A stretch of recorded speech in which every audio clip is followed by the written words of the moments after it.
Olá pessoal, sejam todos bem-vindos à nossa terceira aula desse mini curso Refutando as Ideias Marxistas. Eu me chamo Leonardo Lisboa e hoje nessa nossa terceira aula eu irei apresentar a vocês como mote central dessa minha aula esse livro do professor Ludwig von Mises chamado Marxismo Desmascarado, onde o professor Mises aqui vai refutar as ideias marxistas no campo filosófico, no campo das ideias. Lembrando que eu estruturei esse curso da seguinte forma: refutar as ideias marxistas nos três principais campos, nos campos filosófico, econômico e sociológico. Lembrando, a primeira aula também já está disponível aqui para vocês. Na primeira aula eu apenas expus ipsis literis o que o Marx e o Engels defendem no seu Manifesto do Partido Comunista. Foi uma aula de praticamente quase 2 horas, onde eu apenas explicitei e exasperei as ideias contidas nesse manifesto, que é certamente um dos livros mais importantes dos últimos tempos. Na segunda aula,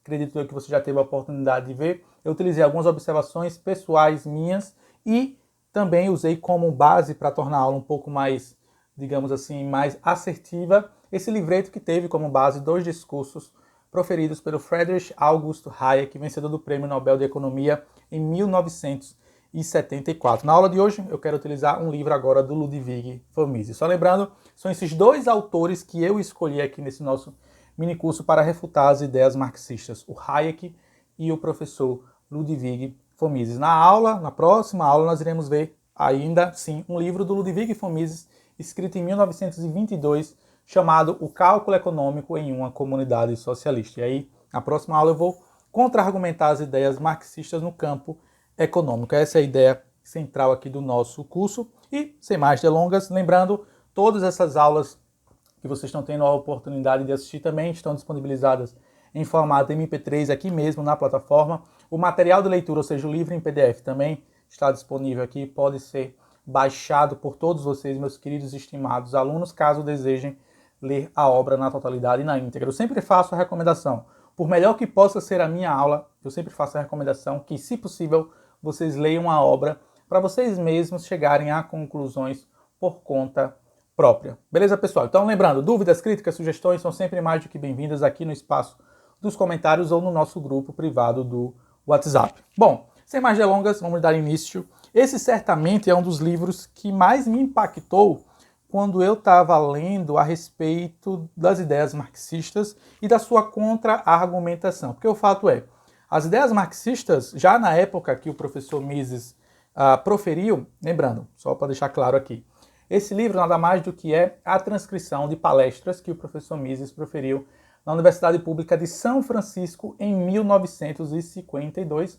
E aí teve um trabalho de transcrição dessas palestras que depois acabaram se tornando esse livro aqui. Foi mais de 2 semanas de palestras diárias, onde ele se dedicou a questionar a filosofia marxista partindo do campo econômico e do campo filosófico. Essa nossa aula eu vou abordar apenas e tão somente o campo filosófico. E uma coisa que muito me interessa, essa não seria nem a palavra, uma coisa que muito me cativa nos escritos de todos os escritos que eu já tive a oportunidade de ler do professor Mises, é a forma clara, transparente e bem palatável com a qual o professor Mises transmite o seu conhecimento. Espero conseguir fazer isso da mesma forma aqui com vocês nessa nossa aula de hoje, meus queridos e estimados alunos. Bom, eu queria começar, não de uma outra forma, penso eu que eu não posso começar de uma forma além dessa, lendo uma das opiniões de um dos alunos que esteve presente nessas conferências proferidas pelo professor Mises em 1952 na Universidade Pública de São Francisco. E por que eu quero começar lendo ipsis literis as palavras desse aluno? Porque ele era um historiador na época, esse sujeito aqui, e ele mesmo se identifica, ou se identificava, melhor dizendo, como sendo muito simpático às ideias de esquerda. Então quero ler aqui para vocês o que ele achou das palestras proferidas por Mises em 1952, que de certa forma é o que vai dar o tom aqui dessa nossa terceira aula, desse mini curso refutando as ideias marxistas. Permitam-me ler. Abre aspas. Eu achei as conferências em si provocativas, estimulantes e bastante gratificantes, como uma exposição clássica das virtudes do individualismo e dos males do socialismo, apoiada por uma bagagem erudita impressionante. Elas foram incomparáveis. Não estou tentando dizer que me converti completamente ao conjunto de ideias que o Dr. Mises e De Freeman representam, Mas eu digo, sim, que todo estudante ou professor das ciências sociais que não pensar profundamente sobre essas ideias é negligente e mal formado, se não coisa pior. O seminário me deixou com este sentimento. Com certeza, eu pessoalmente gosto de algumas dessas ideias muito mais agora do que gostava alguns meses atrás. Essa foi uma carta enviada alguns meses depois para a associação chamada The Freeman, que foi que, de certa forma, fez o convite ao professor Mises para essas conferências. Ao meu ver, esse relato desse historiador compartilhando o que ele achou das palestras de Mises são cristalinas da importância desses escritos para a sociedade atual. Lembrando, nós estamos falando de palestras que foram conferidas proferidas em 1952, ou seja, há quase 70 anos atrás. E é importante, antes de iniciarmos de fato a falar sobre o livro, entendermos em que período o Mises se situava quando ele realizou essas palestras. Estamos falando de 1952, ou seja, um pouco mais final da Segunda Guerra Mundial. A Segunda Guerra Mundial havia encerrado há poucos anos antes, né? Nós tivemos, melhor dizendo, pós-Segunda Guerra Mundial, pós-final da Segunda Guerra Mundial, a divisão da Europa, né, entre a Europa ocidental, a Europa oriental, e aquele próprio conflito bélico que nós conhecemos hoje como a tal da Guerra Fria, que meio que dividiu a Europa e, por que não, o mundo, né, entre capitalistas e socialistas, um bloco comandado pela União das Repúblicas Socialistas Soviéticas e outro bloco comandado pelos Estados Unidos, que representava naquela época os ideais capitalistas. Nós tínhamos ainda na China o Império Comunista de Mao Tse-tung, né, que todos nós sabemos hoje, que infelizmente acabou descambando para um terror, um genocídio, um expurgo de todos os seus opositores. Nós tínhamos também a própria Guerra da Coreia ou aconteceu nessa mesma época, as guerras que hoje nós conhecemos, que as Guerras das Coreias, que acabou por separar as Coreias do Sul e a Coreia do Norte, uma tendendo muito mais para o lado do bloco soviético, a Coreia do Norte até hoje inclusive, e a Coreia do Sul, que foi muito mais, digamos assim, abraçada pelos ideais capitalistas ou pelos ideais de livre mercado, que na época eram defendidos pelos Estados Unidos da América. E além disso, tinha outros conflitos, especialmente com referência à França, no continente africano, por conta de algumas de suas ex-colônias que estavam exigindo a independência do governo francês e que, de certa forma, muitas dessas colônias recebiam apoio dos governos soviéticos e que hoje em dia, inclusive, se você for observar os países ali do continente africano, alguns até hoje têm essa tendência marxista, socialista, leninista ou até mesmo uma referência ao comunismo da China, no caso do Mao Tse-tung na época. Então, por que eu trago essa informação que eu acredito ser de extrema relevância para o início dessa nossa aula?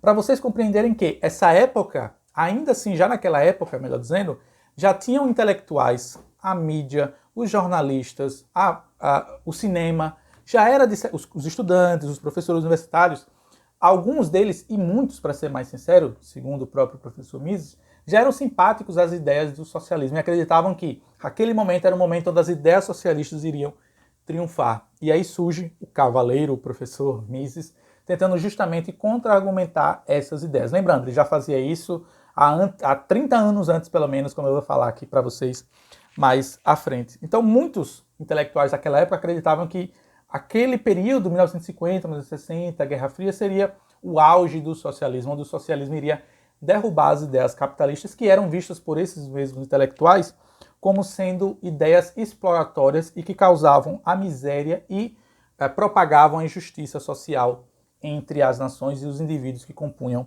aquelas nações. Então você tem o Manifesto do Partido Comunista, que de certa forma é o livro central dessas nossas aulas aqui, desse nosso mini curso, e esses outros 4, 5, 6 livros que eu selecionei aqui, tanto do professor Mises quanto do professor Friedrich August Hayek, para justamente refutar as ideias marxistas. E aí, válido lembrar, claro, acredito eu que você já teve a oportunidade de ver a primeira aula, mas um resumo rápido aqui, se vocês me permitem, é que o Manifesto do Partido Comunista, tal como escrito por Marx e por Engels, onde os próprios autores afirmavam que haviam descoberto, as leis invariáveis do desenvolvimento do mundo, né? Aquela ideia da luta de classes, do conflito entre os opressores e os oprimidos que acabavam por levar a sociedade mais adiante, né? Então, só lembrando, o próprio Marx e o Engels acreditavam que o capitalismo era necessário, era fundamental para que depois se instalasse um regime socialista, né, ou seja, oriundo de uma ditadura revolucionária, e logo depois seria instalado o tal do comunismo, que já seria o fim da propriedade privada, o fim da mentalidade burguesa e os bens comuns a todas as pessoas que compõem aquela sociedade. Além disso, é válido lembrar que o próprio ideário, está na gênese da própria ideia comunista, é romper, acabar, reformar, ressignificar a moralidade, a família, a própria ideia de propriedade, a fé religiosa, os costumes e as tradições. Pois, segundo os próprios marxistas, especialmente Marx e Engels, todos esses fatores que compõem a sociedade, eles são não apenas temporários, como eles acabam por justificar a opressão dos burgueses sobre os proletários. E por isso elas devem ser ressignificadas na futura comunidade, na futura sociedade, primeiramente capitalista, depois socialista e, por último, comunista. Então eu fiz aqui um esquema, eu queria compartilhar com vocês uma espécie de os passos, né, de como seria instalado um regime comunista segundo os próprios ideais do Marx e do Engels, né? Você tem primeiro uma posição em relação com a propriedade e com os meios de produção. Esses estão nas mãos dos opressores que utilizam-se desses meios de produção para abusar e subjugar aqueles que são os oprimidos. Você tem, segundo a própria ótica marxista, uma exploração latente do proletariado, da mão de obra, ou seja, do chão de fábrica.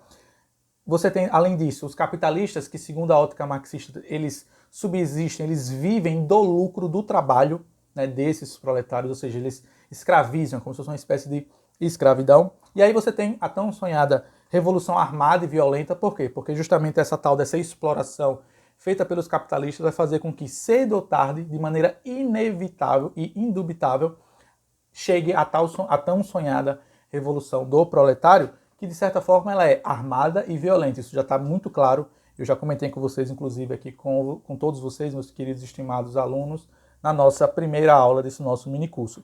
Depois dessa revolução, você tem uma espécie de nacionalização e centralização dos meios de produção nas figuras do partido.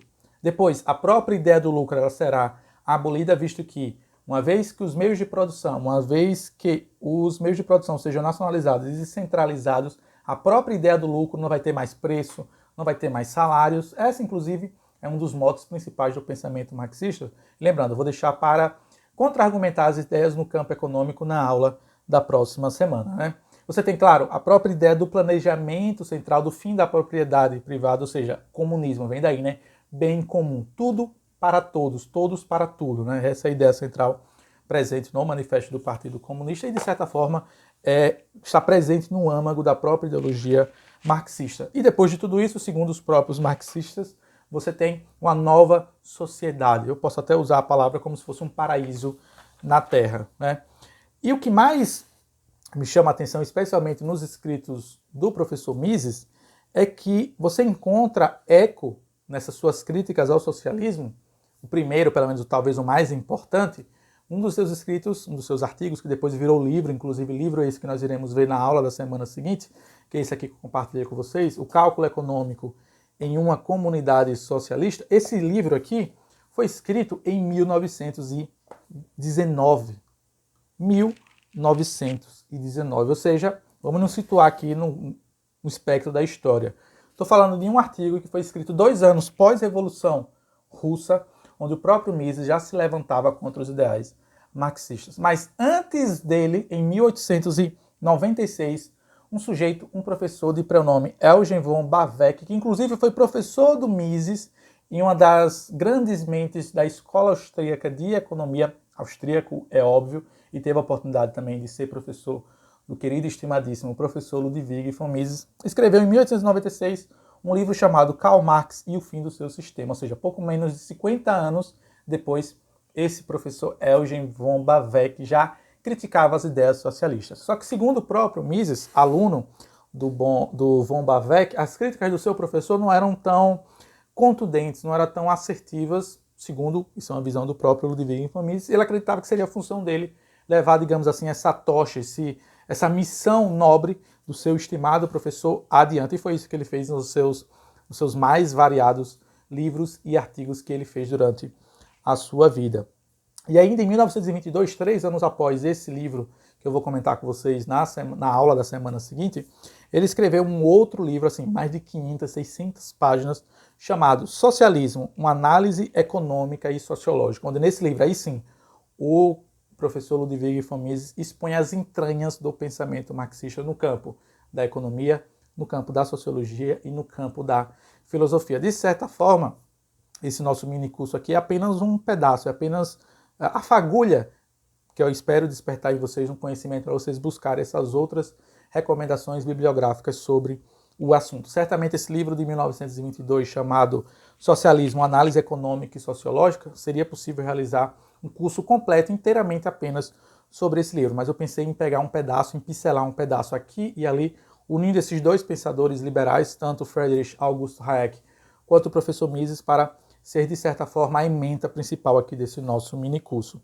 E o próprio Mises, já em 1922, levantou a hipótese, e que depois se comprovou serem verdadeiras, a ideia de que os regimes socialistas, no fundo, no final das contas, sempre irão descambar para a tirania, para a autoridade política, pois ele precisa comandar não apenas a vida pessoal dos seus cidadãos, como também a vida econômica, como a vida sociológica, como a vida filosófica, como a vida espiritual. E, além disso, a própria ideia de fim da propriedade privada, segundo pontuada por Marx e Engels no Manifesto do Partido Comunista, ela visa por desincentivar o progresso da sociedade.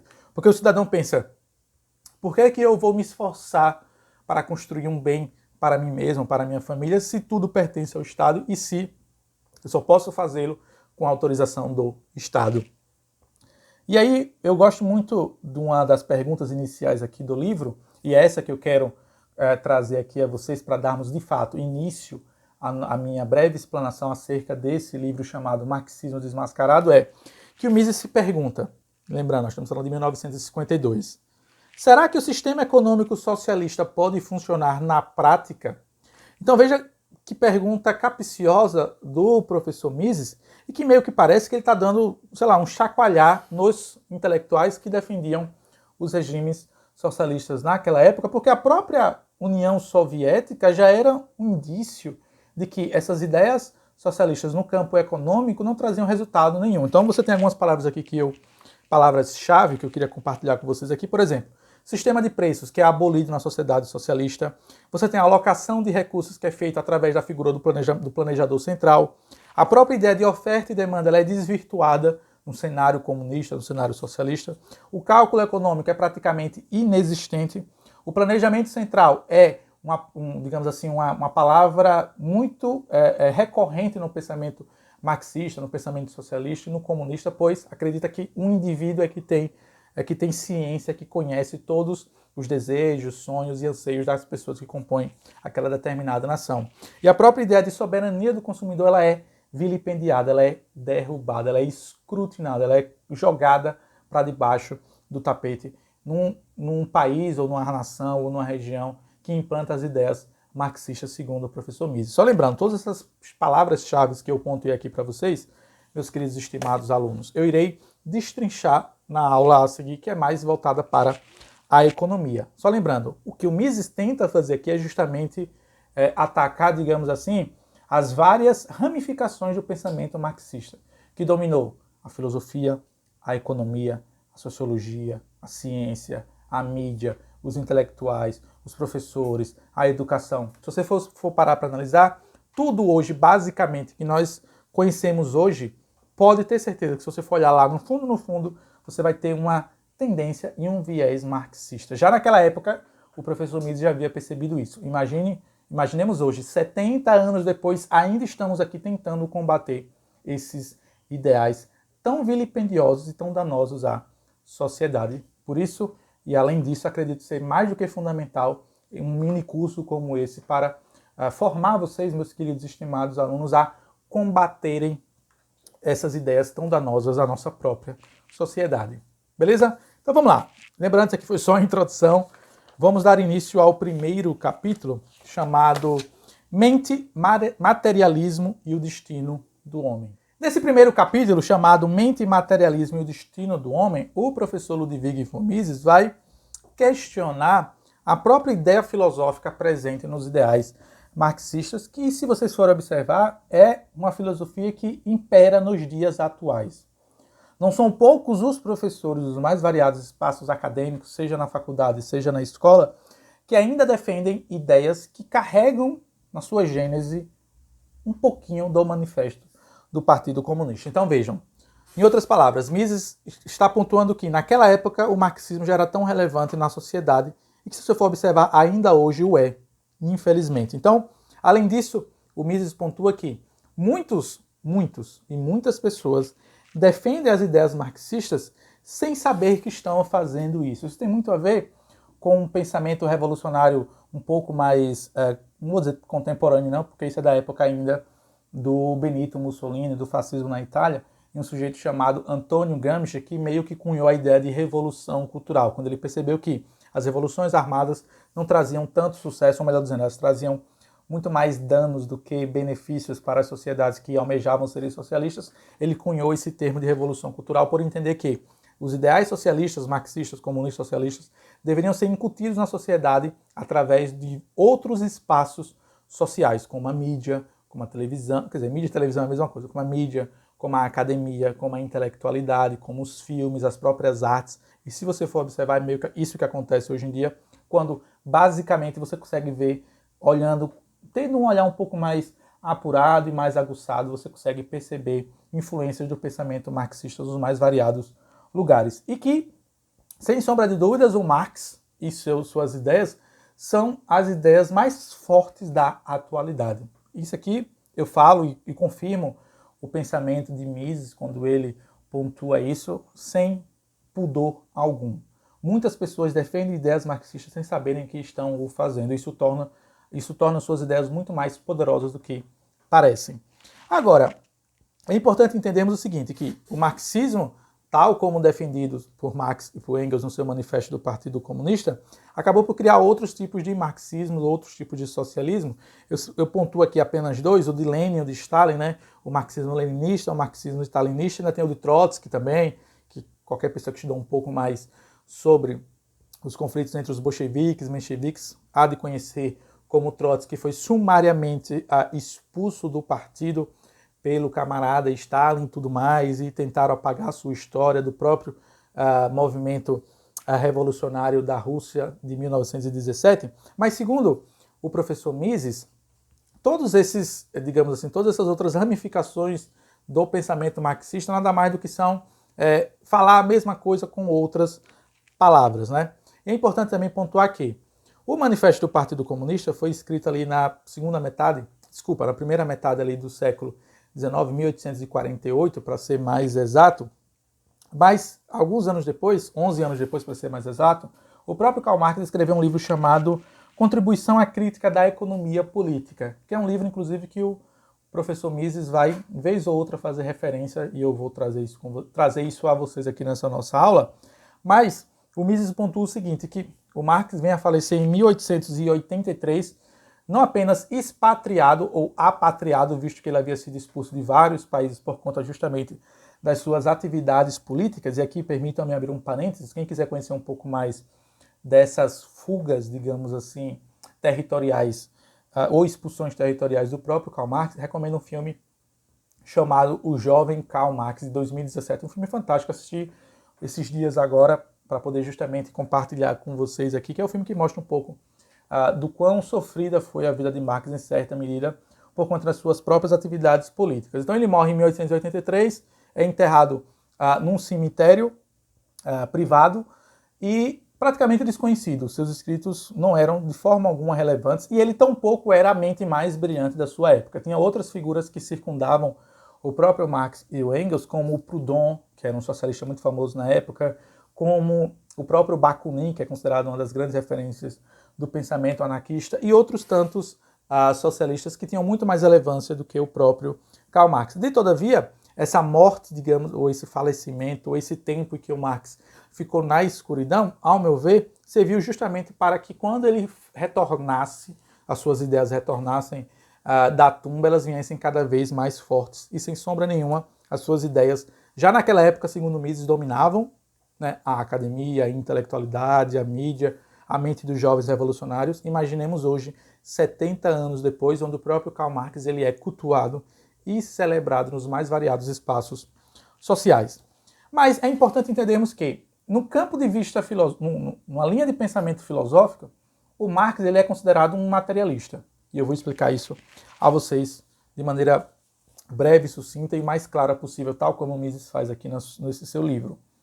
Existem dois tipos de materialistas, segundo o professor Mises, e ele pontua esses. O primeiro é aquele que se importa apenas com as coisas materiais. Esse enxerga a humanidade e os seres humanos como se fôssemos apenas e tão somente máquinas. De que forma? De forma que as nossas ações elas já estão predestinadas a acontecer se observado algumas pré-condições. É como se eu consigo usar um exemplo aqui do The Sims. Quem já jogou The Sims, um simulador de vida real, sabe mais ou menos do que eu estou falando. É como se você se dá um comando para aquele determinado personagem, ele realiza aquela ação. Esse é o tipo de materialista mais raso, mais superficial, por assim dizer, e que, segundo essa lógica materialista, os problemas sociais são facilmente solucionáveis, porque já que nós somos como máquinas e que ação e reação já está controlado, então é muito mais fácil resolver os problemas sociais. Marx, de forma alguma, era um adepto dessa linha materialista. Em contrapartida, tinha uma outra linha de pensamento materialista chamada doutrina fisiológica, que eram defendidos por dois sujeitos proeminentes e contemporâneos a Marx.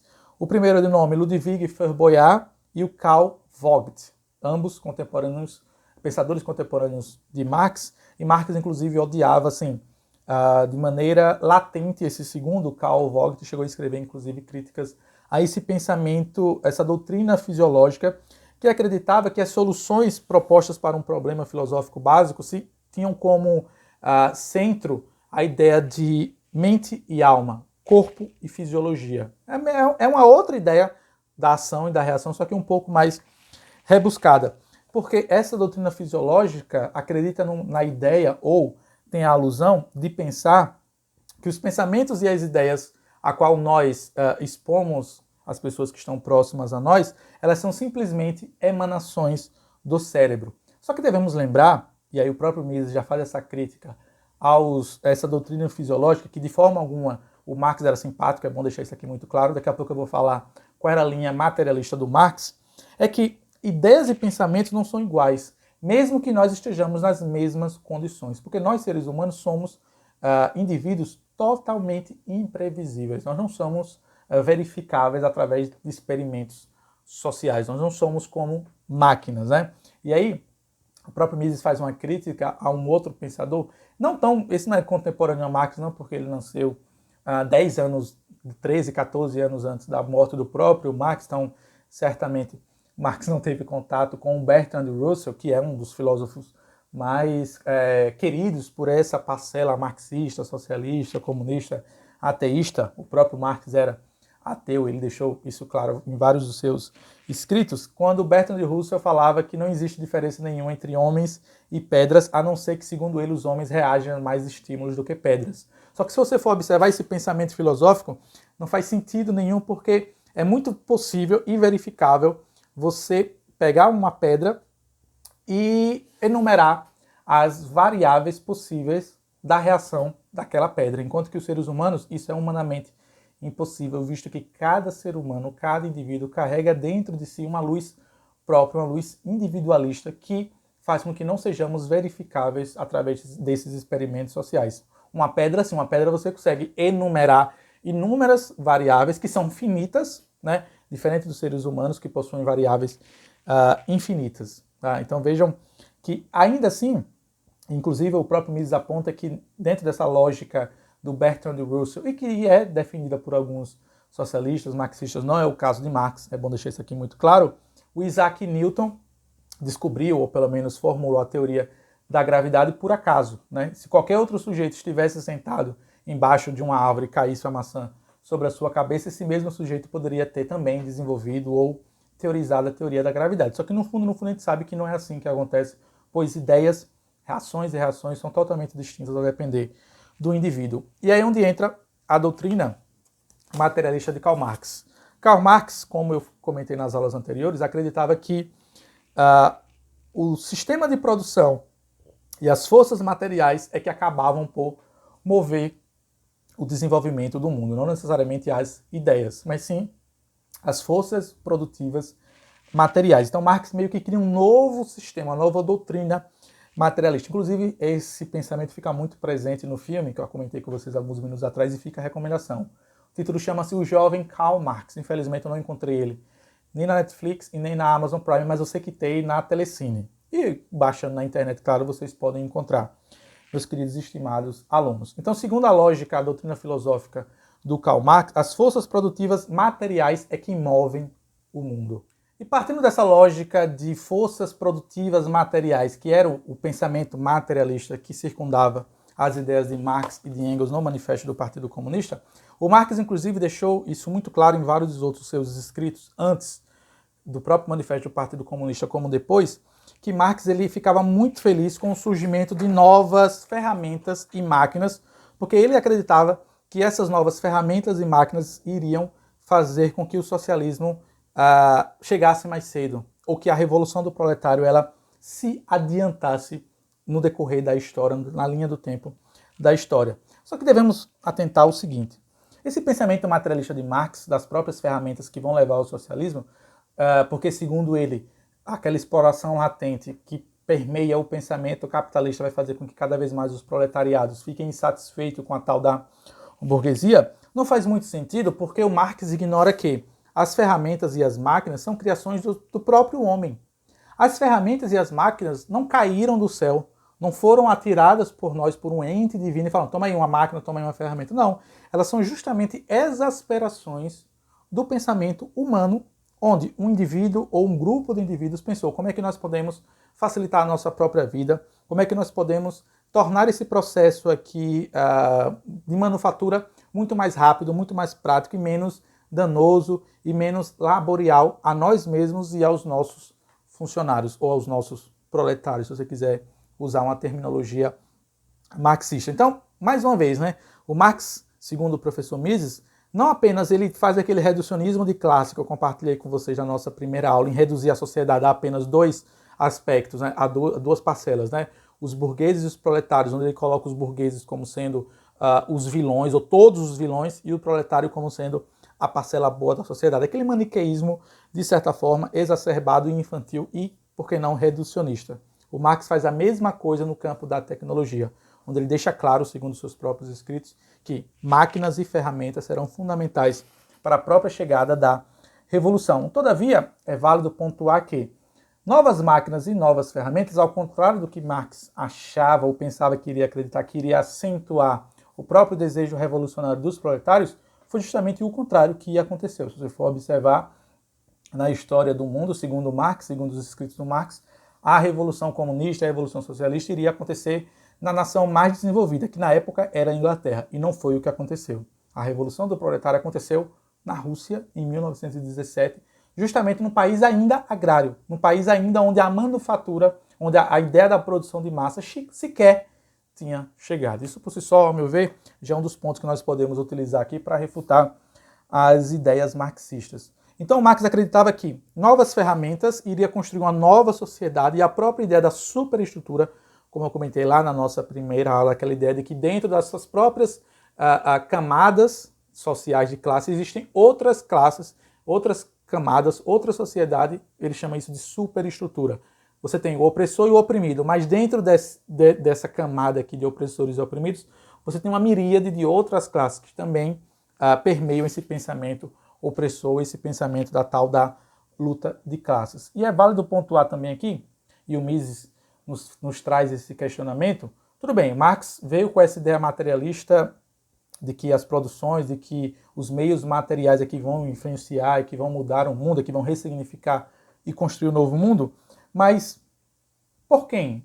Por quem o Marx e o Engels foram influenciados? E o professor Mises aponta dois indivíduos, certamente um deles talvez vocês conheçam, mais famoso, que é o René Descartes, e o segundo que é o Albrecht von Heiller, que esses dois sujeitos, esses dois filósofos, acreditavam que as ideias dos seres humanos são resultado da época e das suas condições de classe, ou seja, as suas ideias estão totalmente ligadas de maneira uterina a justamente a sua condição social. que de certa forma, se você for observar, em outras palavras, a própria ideia marxista de classe, onde o proletário ele é bom somente por ser proletário, ele já carrega dentro de si a própria ideia de revolução, enquanto que um burguês já é mau justamente por ser burguês. Aquela ideia lá do reducionismo de classe, onde Marx julga as pessoas não pelo que elas são, mas apenas pelo que elas possuem, ou se elas são ou não as detentoras dos meios de produção. Todavia, para o Marx, esses interesses de classe é que montam as ideias, né, que esses indivíduos que compõem a sociedade exasperam dentro do seu círculo social. E para Marx, mais uma vez, é importante relembrarmos isso aqui, meus queridos e estimados alunos, é que o seu pensamento ele é relacionado, nossa, quase derruba aqui minha xícara de café, ele é relacionado com a sua classe, a classe onde você pertence, onde você faz parte. E segundo Marx, não temos uma produção necessariamente da verdade, porque para Marx só existe uma verdade, que é a verdade do proletário. Para Marx, o que essas outras classes fazem, que não aquelas que são do proletário, são apenas ideologias essas criadas por uma classe que não é a proletária. Só lembrando, como eu comentei com vocês na nossa primeira aula do Manifesto do Partido Comunista, o Marx e o Engels consideram verdade apenas o pensamento proletário. Toda a outra linha de pensamento, ou tudo que vem de outra classe, de forma alguma deve ser considerado. Tanto é que o próprio Marx, ele tinha uma certa, digamos assim, relutância em debater com outras pessoas que ele não considerava serem do proletário, justamente por conta desse pensamento classista de que ele tinha, tipo, por que eu vou debater com um burguês se ele está em outra linha de pensamento, se ele faz parte de uma classe que é inimiga mortal da minha classe, da classe dos proletários. Então, segundo ele, em outras palavras, a lógica do proletariado é a correta. Todavia, ele se enxergava como sendo um ser iluminado. E vejam que curioso, se você for observar, a própria vida pessoal do Karl Marx, apesar, claro, das dificuldades que ele passou por conta das suas atividades políticas, ele não era, no estrito significado da palavra, o que nós podemos chamar de proletário. Pelo contrário, ele vem de uma família classe média alta, se é que eu posso falar dessa forma, fazendo uma alusão aqui aos nossos tempos. Foi financiado durante anos e anos pelo seu amigo Friedrich Engels, esse sim, um burguês, ou pelo menos um filho de um burguês que detinha várias fábricas ali na Europa. Então, o que é que o Marx faz para meio que disfarçar a sua não condição de proletário? Só lembrando, o Marx nunca, pelo que se sabe da vida do próprio Karl Marx, ele nunca trabalhou numa fábrica, no chão de fábrica, como peão. Ele sempre foi um intelectual. Então ele se enxergava como sendo um ser iluminado que iria levar os proletariados a tal do pensamento de classe da revolução. Então, o que é que o Marx faz para justificar a sua não condição de proletariado? E permitam-me ler aqui para vocês o que o professor Mises fala na página 32, achei, né? Abre aspas. Quando chega a hora, alguns membros da burguesia se unem às classes ascendentes. De qualquer maneira, se alguns homens conseguem se libertar da lei dos interesses de classe, a lei não é mais uma lei geral. Então vejam, em outras palavras, o que o Mises está dizendo aqui, fazendo referência aos escritos de Marx, é que ele, para justificar a sua condição de não proletariado, criou a ideia de que, olha, chegada a revolução, vão ter alguns burgueses que vão se unir aos proletários e tudo mais. Então, de certa forma, ele fez isso, segundo o professor Mises, para, mais uma vez, justificar a sua não condição de proletariado. Tanto é verdade que o próprio Karl Marx, pelo menos não se tem relato disso, ele não tinha como hábito debater com burgueses acerca do seu pensamento filosófico. Pelo contrário, ele chamava esses como é que a palavra que ele usa basicamente é de como se fosse uma classe subalterna, uma classe inferior de pensadores, e por conta disso ele não perdia, segundo o próprio Mises aqui no seu livro, tempo debatendo. Isso, se você for observar, é meio que acontece nos dias de hoje, né, onde muitos marxistas, socialistas, comunistas fogem, assim como o diabo foge da cruz, de debates públicos sobre as suas ideias. Só para vocês terem outro fator curioso, tinha um sujeito da França chamado Saint-Simon, que era um socialista francês, um dos mais proeminentes, um dos mais famosos, que ele era duque, ele proveu, ou melhor dizendo, ele era descendente de famílias da mais alta nobreza, de condes e de duques. No entanto, ele era socialista. Então, só para vocês verem como, vez ou outra, em uma sociedade sempre vão aparecer esses sujeitos da classe da burguesia que vão ser simpáticos à própria ideia marxista, o próprio ideário revolucionário da revolução do proletário armada para destronar, para derrubar, destruir a burguesia, mas que no fundo, segundo o Karl Marx, esses seres são, digamos assim, seres iluminados, ou como o próprio Marx chama de intelectuais independentes. Um outro pensador que serviu muito como referência à própria ideia de Marx e de Engels no Manifesto do Partido Comunista foi o filósofo alemão chamado Hegel. E, de certa forma, dizem alguns críticos do marxismo, e o Mises segue por essa linha de raciocínio, que o Karl Marx ressignificou a própria ideia, a própria filosofia hegeliana, quando Hegel usava uma ideia de olhos de Deus para observar do pior para o melhor. Segundo a filosofia hegeliana, a condição de pobreza da sociedade ela é desejável, visto que Deus tem para nós um plano melhor. E o que é que Marx faz? Transformando essas palavras, essa filosofia hegeliana, né? Hegeliano usava a palavra, ou Hegel usava a palavra Geist para se referir ao espírito, ou seja, às forças produtivas. É como se é necessário que a humanidade passe por esses momentos difíceis para alcançar o paraíso. Marx vem e ressignifica essa própria ideia hegeliana, quando ele diz o seguinte, que a guerra e o sofrimento são necessários para que o paraíso venha à tona. Permitam-me ler para vocês mais um dos extratos que eu selecionei aqui do livro Marxismo Desmascarado, e assim eu concluo esse nosso primeiro capítulo. Então permitam-me compartilhar com vocês aqui aonde a filosofia marxista encontra-se com a filosofia hegeliana. O fato é que Marx, segundo Mises e outros tantos críticos do sistema marxista, é que perceberam que o Marx apenas ressignificou as palavras utilizadas por Hegel. Abre aspas. Assim, Marx adotou o sistema hegeliano, embora ele usasse forças produtivas materiais no lugar de Geist. Só lembrando, Geist é a palavra espírito em alemão. As forças produtivas materiais passam por várias fases. A fase presente é péssima, mas há uma coisa a seu favor. Ela é um estágio preliminar necessário para o aparecimento do estado perfeito do socialismo. E estamos a um passo da sociedade socialista. Então vejam que essa ideia que é presente no pensamento, na filosofia hegeliana, de certa forma, para Mises e para outros tantos críticos da filosofia marxista, serviu como o pensamento corolário do próprio manifesto do Partido Comunista, onde Marx e Engels vão dizer que a situação que a gente está vivendo ela é mais do que justificável, ou seja, a ideia do capitalismo, a ideia do sistema de produção em massa, porque ela vai levar inevitavelmente, de maneira indubitável, à revolução armada do proletário e logo depois ao comunismo. De certa forma, esse era também uma tese do pensamento hegeliano que, segundo Mises, o Marx ressignificou nos seus escritos. E assim eu concluo o segundo capítulo com mais uma das críticas ao Marx feita por Mises aqui no final desse seu primeiro capítulo, onde ele vai dizer que um dos erros do Marx, e no filme isso fica muito claro, inclusive, permitam-me voltar mais uma vez para o filme, quando você percebe que o Marx não era um pensador muito, digamos assim, aprazível, ou, melhor dizendo, que não era muito a comparecer nos mais variados espaços sociais. Ele era muito, digamos assim, um pensador muito narcisista, ele ficava muito no seu gabinete, ele frequentou ele frequentava especialmente uma biblioteca, a Biblioteca de Londres, para, no caso, estudar ideias econômicas, e no próprio filme isso fica muito claro, quando o Engels faz uma crítica ao Marx, especialmente sobre o seu conhecimento econômico, quando o Engels fala, cara, mais ou menos assim, cara, você não sabe muita coisa sobre economia, você precisa ler os clássicos, você precisa ler Davi, você precisa ler Ricardo, você precisa ler o próprio Adam Smith. E aí sim, e aí o Engels até brinca um pouco com o Marx, mas você sabe ler inglês? Aí o Marx responde mais ou menos assim no filme, tá, gente?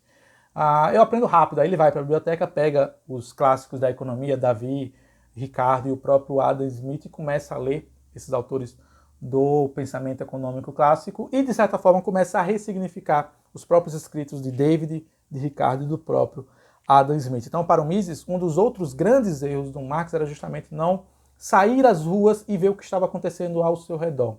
E não ter percebido que o capitalismo, que o próprio sistema de produção em massa, que o marxismo criticava, na verdade estava fazendo com que as pessoas atingissem níveis de prosperidade que antes sequer eram imagináveis num sistema feudal. Inclusive o próprio Marx defendia, em outras palavras, o próprio sistema feudal porque ele acreditava que ele era muito mais humano do que o sistema capitalista. Mas eu vou falar sobre isso nos próximos capítulos. E assim, eu concluo esse primeiro capítulo e quero comentar com vocês o capítulo número 2, chamado Luta de Classes e Socialismo Revolucionário.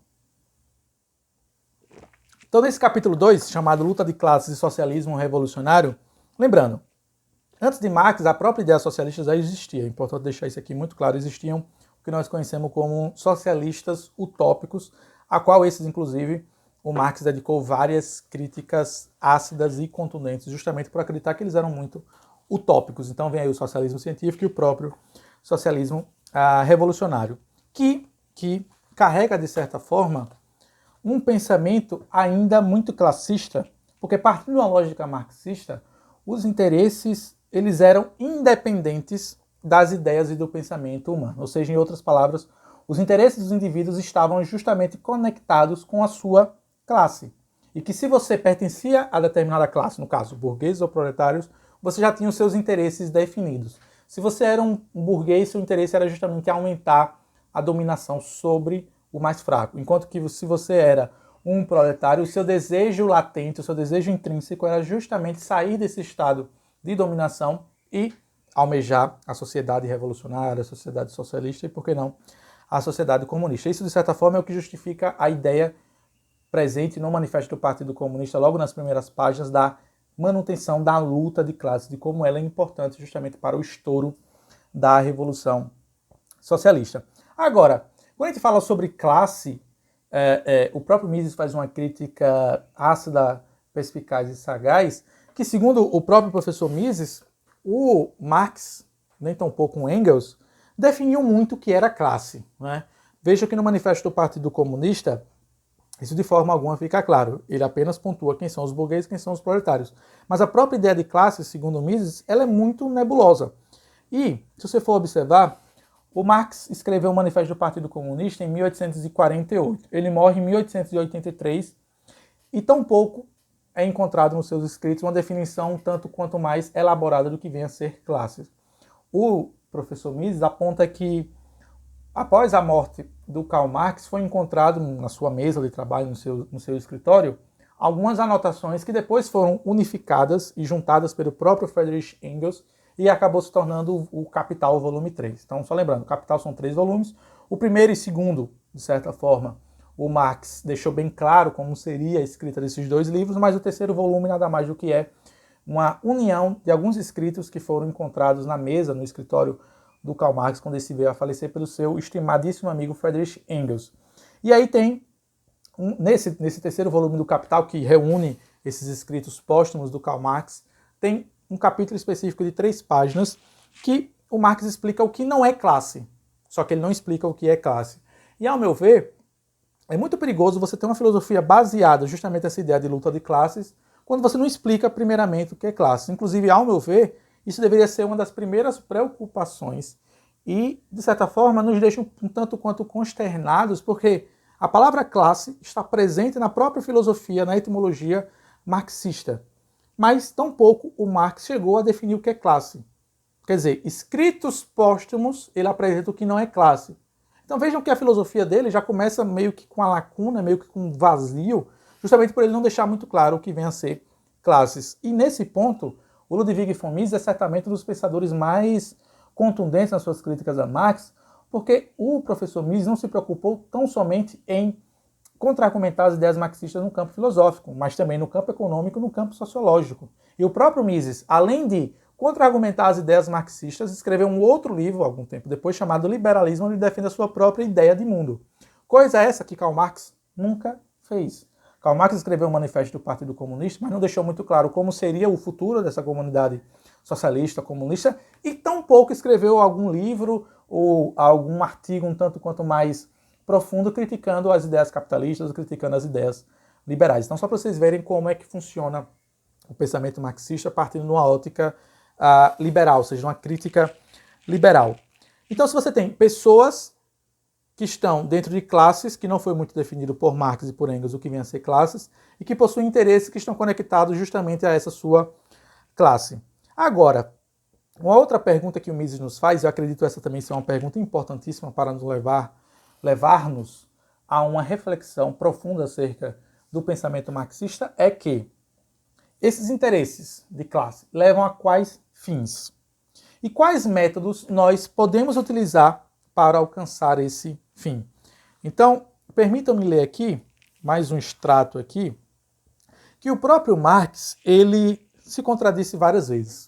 O próprio Marx, ele escreveu o Manifesto do Partido Comunista em 1848, e em 1865, ou seja, alguns anos depois, ele mesmo disse coisas um tanto quanto estranhas acerca das suas próprias ideias. Vejam o que aconteceu quando em 1865, abre aspas, Marx leu no encontro do Comitê Internacional um texto chamado Valor, Preço e Lucro, uma das poucas obras escritas em inglês. Nesse artigo ele afirmou que os métodos do movimento sindical eram muito ruins e deveriam ser mudados. Ele disse, em outras palavras, parafraseando Marx, nesse Comitê Internacional de 1865. Os sindicatos querem melhorar o destino dos trabalhadores dentro da estrutura do sistema capitalista. Isso não tem futuro e é inútil. Dentro da estrutura do sistema capitalista não existe possibilidade de melhorar o estado dos trabalhadores. O melhor que o sindicalismo poderia conseguir seria algum sucesso limitado. Os sindicatos devem abandonar essa política conservadora. Eles devem adotar a política revolucionária, devem lutar pela abolição da sociedade do assalariado como tal e trabalhar pelo socialismo vindouro. Então, assim, o mesmo autor que assume que os interesses estão relacionados às classes se coloca como um intelectual iluminado ao dizer como os sindicatos devem atuar. Sendo que o próprio Marx já havia negado tempos atrás o próprio comando de um sindicato de trabalhadores justamente com o argumento de que ele não era chão de fábrica. Todavia, ele amava dizer como os proletários deveriam agir. Então vejam que existe aí, de certa forma, o que o próprio George Orwell chamava de dissonância cognitiva no próprio pensamento do Karl Marx em si. E é curioso e válido pontuar aqui que esse escrito, esse artigo chamado Valor, Preço e Lucro, nunca foi publicado em vida. O próprio Marx percebeu que se ele o fizesse, ele estaria indo contra seus próprios ideais, de que os proletários sabem melhor do que os próprios, né? Quer dizer, que os proletários sabem mais do que qualquer outra classe o que eles querem para si mesmo. Não Marx, que não era um proletário no estrito senso da palavra, era um advogado, era um burguês, era um jornalista, como vocês queiram preferir. Então vocês vejam que essa contenda entre o pensamento sindicalista e o pensamento marxista, por si só, ela já acaba por derrubar a ideia classista, de que os interesses estão relacionados à classe. Como pode Marx dizer que uma classe tem todo o pensamento revolucionário, sendo que ele mesmo foi contrário à própria prática sindicalista, sendo que os sindicatos naquela época eram comandados justamente pelos proletários. Então vejam que existe aqui, de certa forma, uma dissonância no pensamento marxista e na sua própria convicção e nas suas próprias exasperações políticas. O outro ponto que o Mises deixa bem claro aqui, e que é muito útil para nós contra-argumentarmos as ideias marxistas no campo filosófico, é que Marx acreditava na tal da lei de ferro dos salários, que, em outras palavras, nada mais do que era o quê? Permitam-me explicar para vocês aqui, meus queridos e estimados alunos. Era uma ideia de que a faixa salarial ela era determinada pela quantidade de renda e outras necessidades básicas para a preservação e reprodução da vida. Ou seja, seguindo essa lógica da lei de ferro dos salários, defendida por Marx, o capitalista iria pagar ao proletário ou ao seu funcionário quantia suficiente apenas para a sua própria manutenção e para que ele subsistisse e que apenas ele se produzisse e reproduzisse outros filhos para que esses mesmos, no futuro, adentrassem a própria superestrutura de produção capitalista. Todavia, é importante entendermos o seguinte: qual é o erro desse pensamento? É um pensamento muito reducionista porque coloca o proletário e coloca os indivíduos como se fôssemos apenas roedores, ou como se fôssemos apenas mamíferos desejosos de apenas comida, bebida e produção e reprodução. O próprio Marx parece ignorar, segundo as críticas do professor Mises, que os seres humanos possuem desejos distintos, diferentes, individuais, e que não somente esses de produção, reprodução, alimentação, bebida, e é isso, acabou a vida do ser humano. Não. Mas que não faz muito sentido, porque pós-revolução industrial, o que aconteceu foi justamente o contrário. Os salários foram aumentando cada vez mais. e não reduzindo, como afirma o próprio Marx, que aconteceria nessa tal lei de ferro dos salários, que indubitavelmente e que inevitavelmente iria levar à revolução do proletário, à revolução armada, onde os socialistas estariam frente a um novo governo, frente a uma nova gestão, a um novo planejamento central da sociedade. Então, para o Marx, o que iria acontecer seria o quê? Um empobrecimento progressivo dos trabalhadores que levariam ao estouro da revolução. Só que aconteceu justamente o contrário, porque nós indivíduos, nós seres humanos, como eu falei lá no pensamento materialista no início da nossa aula, nós não somos máquinas, nós não somos indivíduos que podem ser controlados. Nós possuímos livre-arbítrio e nós temos sonhos, desejos e anseios que são totalmente distintos e que são totalmente não verificáveis por equações matemáticas ou através de exasperações políticas, ideológicas ou como vocês queiram chamar.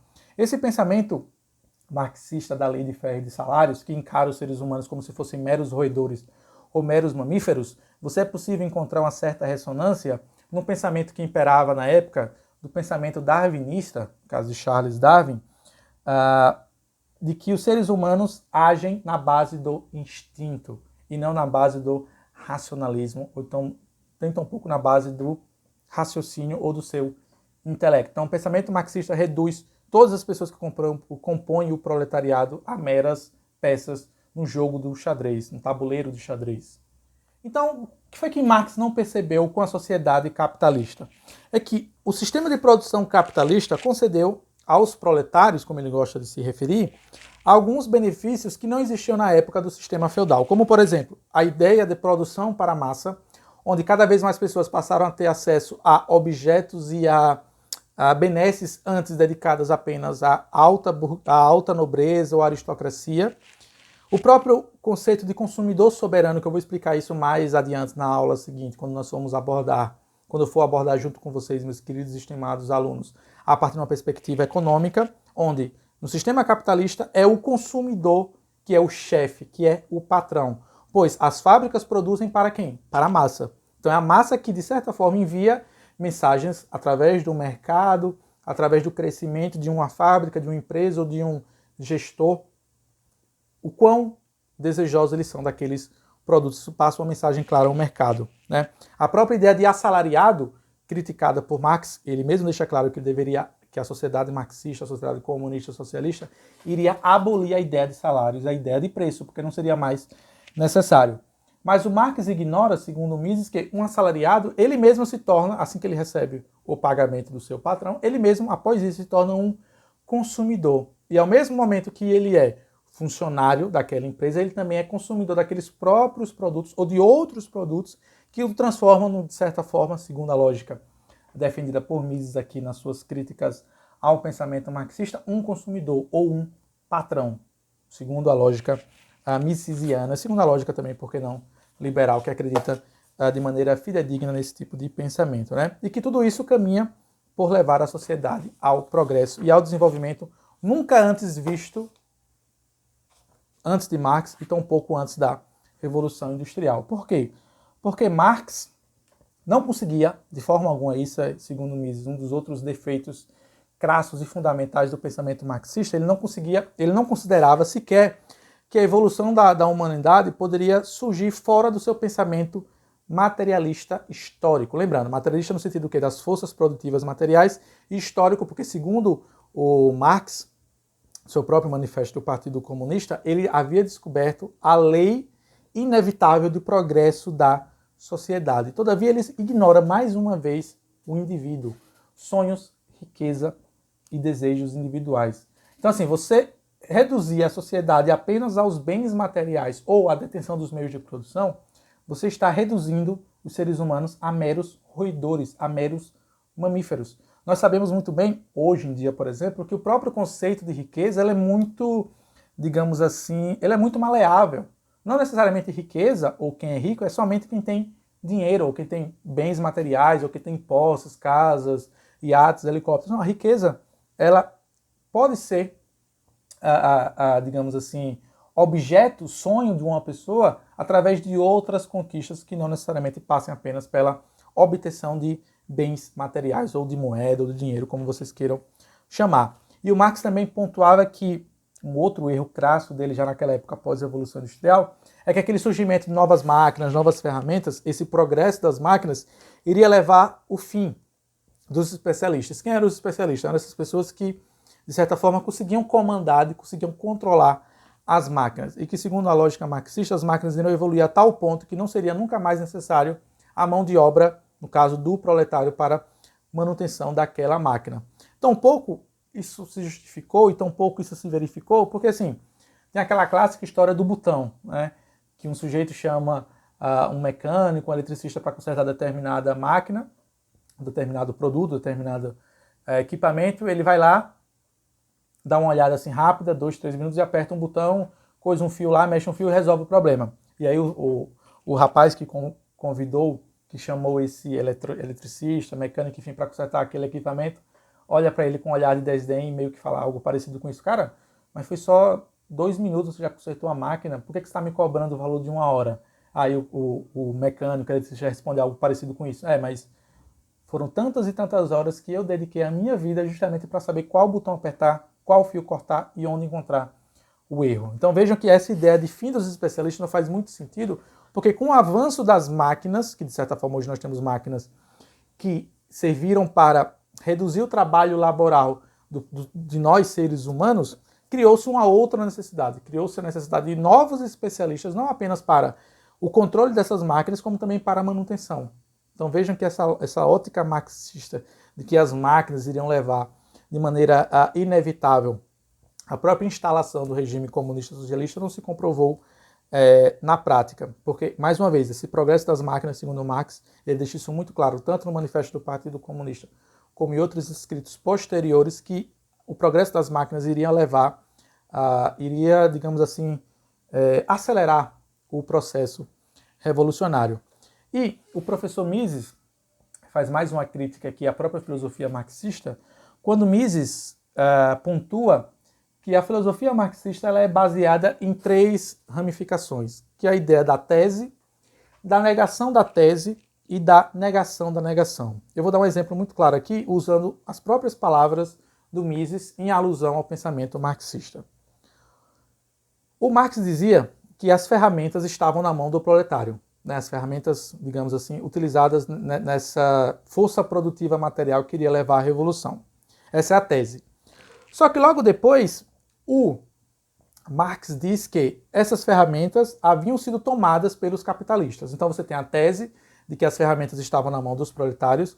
Logo depois você tem a negação da sua própria tese, quando ele diz que os capitalistas ocuparam-se e surrupiaram essas ferramentas da mão dos proletários.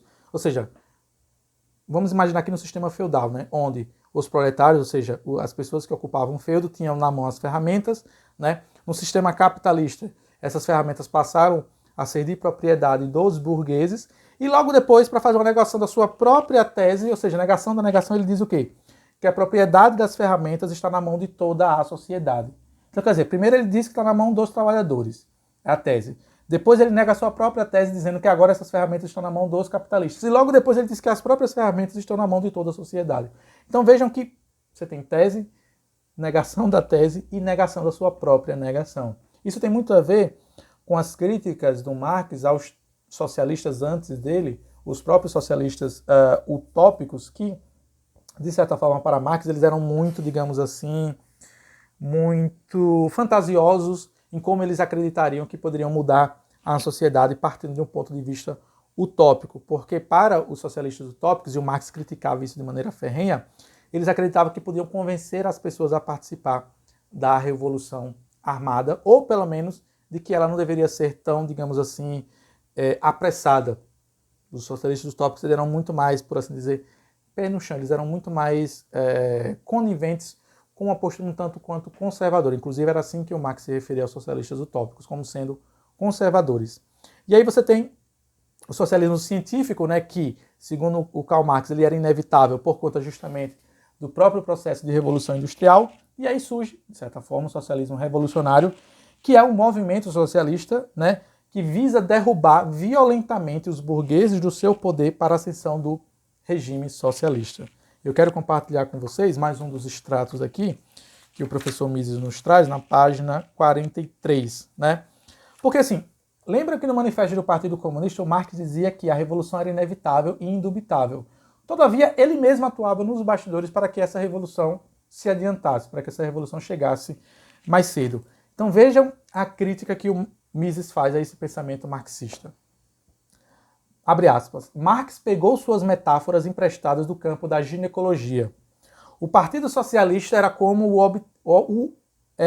a obstetrícia, ele dizia, torna possível a chegada do socialismo. Quando perguntados por que não davam preferência à evolução em vez da revolução, uma vez que consideravam o processo inevitável, os marxistas respondiam: não existem evoluções na vida? O nascimento mesmo não é uma revolução? Então você tem mais uma vez esses três caracteres, por assim dizer, essas três palavras-chave fundamentais do pensamento marxista, onde ele faz a tese, nega a própria tese, depois ele faz a negação da negação. Se a revolução do proletário ela é inevitável, indubitável e vai acontecer, por que vocês estão atuando nos bastidores? Por que vocês estão escrevendo um manifesto convidando os próprios proletários a atuarem? E aí depois eles, não, mas o próprio processo da revolução, ele não é revolucionário e devemos atuar de maneira a fazer com que ele aconteça mais rápido. Mas você mesmo não disse que é inevitável, então deixa acontecer naturalmente. Então vejam que existe aí uma contradição, e mais uma vez, utiliza-se da palavra da dissonância cognitiva para contra-argumentar aqui as ideias de Marx. Porque assim, em outras palavras, se os proletários eles devem pensar de acordo com os interesses, ou seja, os interesses de classe que almejam a revolução, como explicar, pergunta o Mises, quando existe desentendimento entre os próprios proletários? Quer ver exemplos desses desentendimentos entre os próprios proletários que aconteceu na época de Marx e que acontecem até hoje? Você tem, por exemplo, o conflito entre os bolcheviques e os mencheviques. Apontam muito essa ideia de como a própria ideia de classe, segundo Marx, ela cai por terra quando dentro da própria classe proletária existem discordâncias de pensamento, existem discordâncias de ações. Nós temos os conflitos clássicos entre Trotsky e Stalin, quando nós sabemos que Stalin expulsou sumariamente Trotsky e perseguiu a sua família, inclusive encomendou o próprio assassinato do Trotsky. Você tem hoje em dia, trazendo um pouco mais para a contemporaneidade, o próprio conflito, por exemplo, entre partidos de esquerda como o PSOL e o PCO. Então notem, meus queridos e estimados alunos, que partindo da ótica marxista, onde, segundo Marx, a classe tem um pensamento uníssono, não faz muito sentido quando você encontra esses conflitos. E é válido pontuar, além desses conflitos entre os bolcheviques e os mencheviques que levaram à morte, ao expurgo e ao assassinato de milhares, quiçá milhões de revolucionários que pensavam diferente, por exemplo, do governo stalinista, nenhum comunista matou, o correto seria, ninguém matou mais comunista do que os próprios comunistas. Ninguém. Os comunistas estão no topo justamente do assassinato, do expurgo dos seus próprios camaradas. Então como é que pode ter, segundo Karl Marx, esse próprio pensamento uníssono acerca do pensamento classista, quando eles mesmos expurgam os seus camaradas e praticam assassinatos em massa com seus próprios camaradas, com seus próprios colegas comunistas. Eu falei aqui sobre os mencheviques, mas eu consigo ver isso, por exemplo, na própria esquerda hoje em dia. PSOL e PCO é apenas um exemplo, o PDT e PT são outros conflitos de própria ideologia classista que, segundo Marx, não deveria existir. Além disso, o próprio Marx e o Engels, eles mesmos perceberam quão furada era os próprios escritos marxistas, especialmente o Manifesto do Partido Comunista, quando, em 1848, o ano em que foi lançado o Manifesto do Partido Comunista, o Karl Marx escreveu, lá no segundo capítulo, e eu comentei isso com vocês na nossa primeira aula desse minicurso, meus queridos e estimados alunos, 10 passos que deveriam ser seguidos por uma sociedade, por uma nação, para alcançar o ideal socialista e posteriormente o ideal comunista. Mas em 1859, o próprio Marx já fez uma mudança no seu manifesto do Partido Comunista, meio que ressignificando esses 10 passos. E aí, em 1888, num prefácio escrito pelo Engels, numa edição estrangeira do Manifesto do Partido Comunista, ele aponta que as 10 medidas escritas por eles 30 anos antes, elas eram, por si só, insustentáveis, por si só. O próprio Engels fala isso no seu prefácio dessa nova edição estrangeira do Manifesto do Partido Comunista. Então veja que ele está, de certa forma, desdizendo o que ele disse 30 anos antes. Não estou dizendo de forma alguma que um pensador ou que um escritor não possa voltar atrás das suas ideias. Todavia, mais uma vez, reforço que o pensamento marxista hoje, como nós conhecemos, ele se apresenta como sendo a verdade absoluta, sendo que os próprios autores, tanto Marx quanto Engels, 20, 30 anos depois, eles mesmos passaram a questionar os seus próprios escritos. Coisa essa que, infelizmente, pouquíssimas pessoas fazem na academia, na sociedade ou até mesmo na intelectualidade. Então, ele dizia que essas 10 medidas eram insustentáveis a pequeno, médio e longo prazo, mas que elas ainda assim seriam necessárias, porque outras medidas iriam surgir justamente para a implantação do socialismo. Então vejam como, e eu gosto muito dessa forma como Mises apresenta, né? Tese, negação da tese e negação da própria negação. Quer dizer, o Marx fala uma coisa, depois ele mesmo traz um outro pensamento que já é totalmente contrário àquele outro, e por último, para encerrar tudo, ele faz a negação da sua própria negação. Eu comentei aqui a respeito da dissonância cognitiva e fazendo alusão ao George Orwell, mas eu queria só fazer aqui uma breve correção, né? O que eu queria falar era o duplo pensar. Esse sim, termo cunhado pelo próprio George Orwell no seu famosíssimo romance chamado 1984, inclusive fica aqui a recomendação, claro, para quem não conhece. Mas eu consigo perceber que, de certa forma, existem hoje nos marxistas uma certa dissonância cognitiva, na medida que eles mesmos desconhecem a sua própria ideologia, a sua própria filosofia. Eu encontrei, durante essa minha vida intelectual, por assim dizer, e quando eu frequentava o curso de Ciências Sociais na Universidade Federal de Sergipe, inúmeros marxistas, inúmeros socialistas que sequer conheciam as próprias ideias marxistas. Eu me lembro de uma determinada situação, meus queridos estimados e alunos, e assim eu concluo esse nosso capítulo, partindo para os capítulos finais, que eu, numa aula de Sociologia 2, se não me falha a memória, eu tive um professor que durante a sua aula, durante a sua exegese, comentou que não entendiam por que os cristãos, por que os evangélicos, eles eram contrários às ideias marxistas. E eu mesmo, naquela época, ainda iniciante desses estudos, eu falei, professor, eu não acredito que eu estou ouvindo isso ser exasperado da boca de um professor universitário. Então o senhor está me dizendo que não entende por que os cristãos são contrários às ideias marxistas? Ora, professor, em todos os lugares onde as ideias marxistas foram colocadas em prática, ou pelo menos experimentadas, uma das primeiras causas foi justamente perseguir toda e qualquer fé, toda e qualquer religiosidade. Porque, como diz o próprio Marx, a religião é o ópio do povo, que atrapalha justamente o pensamento revolucionário. Então, como é que o senhor vem me dizer que não faz sentido? Eu me lembro que o professor foi para um lado, foi para o outro, meio que fez uma meia-culpa, a turma assim, eu era, sei lá, estava no segundo semestre do curso, o professor meio que olhou assim para um lado, olhou para o outro, fez uma meia-culpa, os colegas que estavam ao meu redor meio que, eita, Leonardo deixou o professor sem graça e tal. E naquela época eu era apenas iniciante dessas minhas leituras políticas contrárias ao pensamento marxista. Então, só para vocês verem como também carrega um duplo pensar marxista e a própria dissonância cognitiva presente em alguns marxistas. Não estou dizendo que são todos. Existem marxistas que, de fato, estudaram, leram os ideais marxistas. Mas acredito eu, meus queridos e estimados alunos, que ao final dessa aula você vai ter argumentos de sobra para contra-argumentar e refutar as ideias marxistas da maior parte dos revolucionários marxistas, pois poucos foram aqueles que leram O Capital, livro esse que inclusive eu tive a oportunidade de ler na faculdade, e já naquela época, 5, 6 anos atrás, já achei um livro assim muito facilmente refutável, porque o Marx falava uma coisa num capítulo, quando você passava 4 páginas depois, ele já falava outra coisa totalmente contrária àquilo que ele havia escrito na página anterior. Então, mais uma vez, né, a ideia da tese, da negação da tese, então anotei aqui, tese, negação da tese e negação da própria negação. Bom, e assim eu concluo esse segundo capítulo chamado Luta de Classes e Socialismo Revolucionário e caminho para o terceiro capítulo chamado Individualismo e a Revolução Industrial. Só queria pontuar aqui, esse livro aqui do Marxismo Desmascarado, ele possui 9 capítulos, mas os capítulos que nos interessam nessa nossa aula de hoje são apenas os 5 primeiros, onde o professor Mises, contra-argumenta os ideais marxistas no campo filosófico. Os outros 4 capítulos eu vou deixar junto para a próxima aula com esse outro livro aqui chamado O Cálculo Econômico em uma Comunidade Socialista, porque os outros 4 capítulos desse livro é que abordam o caráter econômico, ou seja, a refutação das ideias no campo econômico dos escritos marxistas. E assim caminham para o nosso terceiro capítulo chamado Individualismo e a Revolução Industrial.